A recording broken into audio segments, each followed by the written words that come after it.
Welcome back to our channel. ఈ వీడియోలో నేను చిన్నోడి కోసం రాగి సెరలాక్ అనేది చేయబోతున్నాను. ఒక బౌల్ తీసుకొని అందులో ఒక కప్ రైస్, అదే కప్పులో 1.5 కప్ రాగుళ్ళు అయితే తీసుకున్నాను. దాన్ని 3 to 4 టైమ్స్ బాగా వాష్ చేసి ఇంకా 1 అవర్ పాటు నానబెట్టాలి. 1 అవర్ నానిన తర్వాత ఇంకా ఆ వాటర్ అంతా తీసేయాలన్నమాట. ఇంకా తీసేసి ఒక వైట్ క్లాత్ అయితే తీసుకుందాము. ఆ వైట్ క్లాత్లో నీళ్ళు లేకుండా దాంట్లో ఆరబెట్టేసుకోవాలన్నమాట. మీ పిల్లలు హెల్తీగా ఉండడానికి రాగుల సెరలాక్ ఇలా అయితే చేసుకోండి. మా చిన్నోడికి అయితే 6th మంత్ రన్నింగ్ అనమాట. ఒక 10 డేస్లో 7th మంత్ పెట్టబోతుంది. ఇప్పటి నుంచి ఇంట్లో చేసిన సెరలాక్ కొంచెం అలవాటు చేయడానికి నేనైతే ఇలా ప్రిపేర్ చేసుకుంటున్నాను. ఎందుకంటే ఆ టేస్ట్కి అలవాటు అవ్వాలంటే కొంచెం టైం అయితే పడుతుంది పిల్లలకి. ఇంకా అందుకు కొంచెం వాళ్ళు తినకపోయినా కొంచెం టేస్ట్ చూపిస్తే చాలన్నమాట. ఇలా అయితే ఆరబెట్టేశాను. ఎండలో అయితే చాలా తొందరగా డ్రై అయిపోతుంది. నేను లోపల ఆరేసాను. డ్రై అవ్వడానికి కొంచెం లేట్ అవుతుందన్నమాట. చూడండి, ఇది బాగా డ్రై అయిపోయింది. ఇంకా దీన్ని గ్యాస్ మీద ఒక కడాయి పెట్టి దాంట్లో వేసి వేయించుకోవాలి. ఇంకా గ్యాస్ని సిమ్లో పెట్టి బాగా వేయించుకోవాలన్నమాట.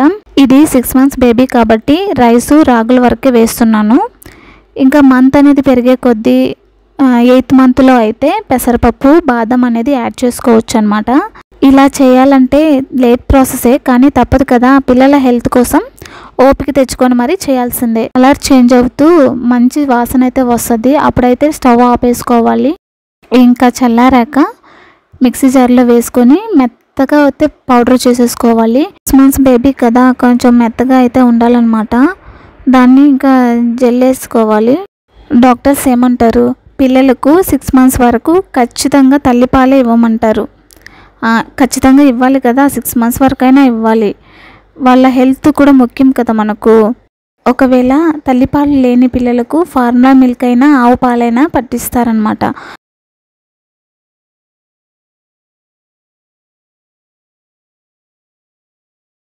రండి, ఇది రవరవగా ఉంది. ఇంకోసారి మిక్సీలో వేసి మళ్ళీ జల్లేసుకోవాలన్నమాట. చాలా వీడియోస్లో చూస్తూ ఉన్నాం కదా, 4th మంత్లోనే ఈ లిక్విడ్ ఫుడ్ పెట్టండి, అవి తింటే మంచిది అనేసి. కానీ 4th మంత్లోనే పిల్లలు ఏం తింటారండి, వాళ్ళకి ఏం తెలుస్తుంది. అదే 6 monthsలో అయితే కొంచెం వాళ్ళకి టేస్ట్ అనేది తగులుతుంది అనమాట. వాళ్ళు బాగా తింటారు. ఫైనల్గా చల్లడం అయితే అయిపోయింది. ఇంకా ఆ పిండిని స్టోర్ చేసి పెట్టుకోండి. ప్రాసెస్ చేయడానికి 3 days అయితే పట్టింది నాకు. ఇంకా ఒకే వీడియోలో ఫుల్గా పెట్టేస్తున్నాను. ఇంకా సెరలాక్ ఎలా చేయాలో చూద్దాము. గ్యాస్ మీద ఒక ప్యాన్ పెట్టి అందులో వాటర్ అయితే పోసుకోవాలి. ఆ వాటర్లో ముందుగా చేసి పెట్టుకున్న పిండిని అయితే వేసి బాగా కలుపుకోవాలి. అంటే మీ పిల్లలు తినే క్వాంటిటీ బట్టి పిండి అయితే వేసుకోండి. 1 స్పూనా 2 స్పూనా, అది మీ పిల్లలు తినేదాన్ని బట్టి అయితే ఉంటుందన్నమాట. గ్యాస్ని సిమ్లో పెట్టుకొని ఇలా కలుపుతూ ఉండాలి. ఇంకా చిన్నపిల్లలకి చేస్తున్నాం కదా, అందుకు 7 to 8 minutes వరకైనా బాగా ఉడికించుకోవాలి.